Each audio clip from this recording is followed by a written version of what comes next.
주님을 만날 장소는 공중입니다. 휴거는 무엇을 의미합니까? 휴거 후에는 어떤 일들이 일어날 것입니까? 뒤에 남겨진 사람들은 어떤 상황에 처해질 것입니까?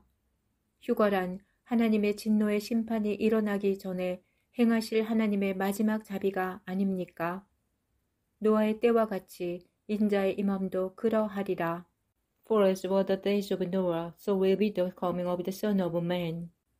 예수 그리스도께서 다시 오실 것이라는 약속은 노아의 시대를 사는 우리에게 더할 나위 없는 격려입니다. 노아의 때와 같은 현상은 인류의 타락상입니다. 반면에 노아의 때와 다른 것도 있습니다. 노아의 시대처럼 마지막 세대도 심판을 받을 것이지만 그때 노아는 죽음만 피했습니다.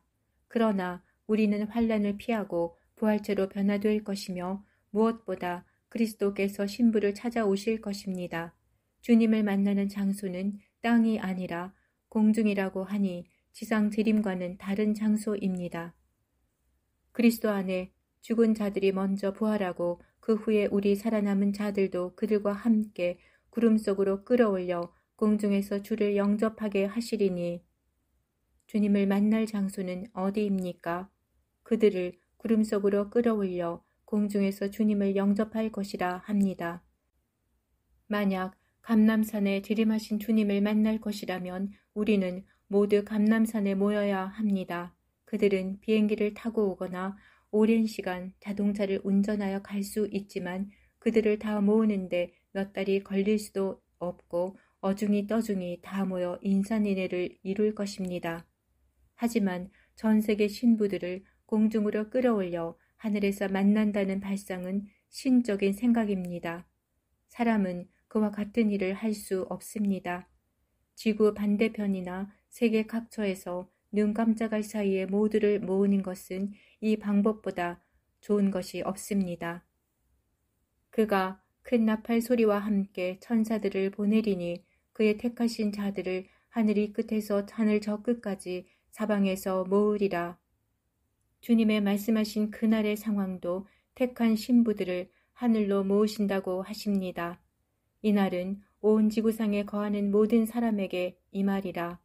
모든 사람이란 7년 환란에서 죽은 수많은 사람들이 아직 제외되지 않은 상태를 표시합니다. 그날에 땅에 남아서 장차 올 환란을 생각하며 애곡하는 7 무리들도 인류가 아직 심판받기 전의 모습입니다. 왕들과 상인들과 부자들과 권력자들과 강한 자들과 종들과 자유자들이 지하 벙커로 숨을 것입니다.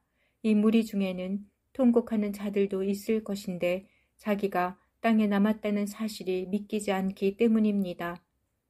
그때에 인자의 징조가 하늘에서 보이겠고 그때에 땅의 모든 족속들이 통곡하며 그들이 인자가 구름을 타고 능력과 큰 영광으로 오는 것을 보리라. 공중 강림과 지상 재림은 7년의 간격이 있습니다. 전자는 환란으로부터 신부들을 구원하기 위해 오시고 후자는 남은 자들을 심판하시는 것이 목적입니다.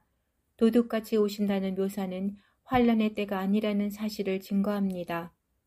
이러므로 너희는 장차 올 이 모든 일을 능히 피하고 인자 앞에 서도록 항상 기도하며 깨어 있으라. 장차 올 이 모든 일이란 휴거와 심판의 이중적 사건입니다. 두 개의 사건 모두 장차 올 것이며 능히 피하라 함은 심판 전에 휴거가 일어날 것을 암시합니다. 휴거 후에 지구상에 닥칠 엄청난 혼란이 올 것은 분명합니다. 지금은 내 천사가 지구 내 모퉁이에서 환란의 바람을 잡고 있습니다. 우리가 지금 해야 할 행동 지침은 항상 기도하며 깨어있는 것입니다.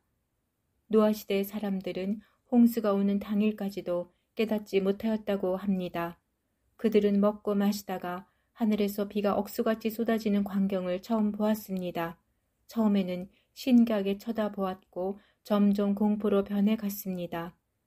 그리스도께서 다시 오실 때에도 이런 상황이 재현된다는 것입니다.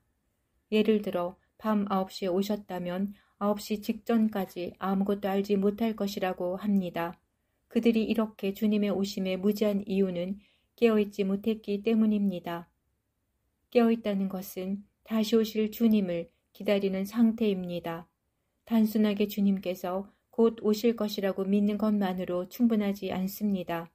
우리의 믿음은 행동으로 나타나야 합니다. 깨어있는 것의 가장 큰 특징은 매일 기도하여 불을 꺼뜨리지 않는 것이며 순결함을 보존하는 일입니다.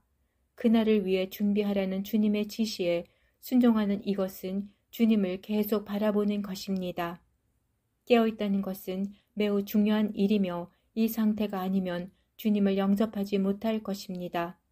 이 모든 일이 이 세대가 지나가기 전에 일어날 것입니다. Truly, I say to you, this generation will not pass away until these things take place. 그러므로 시험에 들지 않고 졸지 않도록 예복이 더럽지 않아야 합니다. 노아가 120년 동안 방주를 짓기 위해 가족과 최선을 다했던 것처럼 마지막 세대도 그들의 방주를 짓는 일에 힘써야 합니다. 그날에 통곡하는 무리 중에 남아있지 않기를 위해 지금 회개하고 정결하고 기도에 힘써야 합니다. 마음이 분산되고 갈팡질팡하는 두 마음으로는 온전한 상태에 머물기 어렵습니다. 마음을 정하고 주님의 도우심으로 그날의 주님을 공중에서 만나기를 소망합니다. 주님과 함께 이 경주를 시작한 우리는 헛되지 않은 결과를 가져와야 합니다. 지금은 더 붙잡아야 할 시간입니다. 어떤 장소에 있든지 하나님만 찾아야 할 시간입니다. 그날을 모르는 것도 주님의 자비이지만 결승선에 거의 다 왔습니다.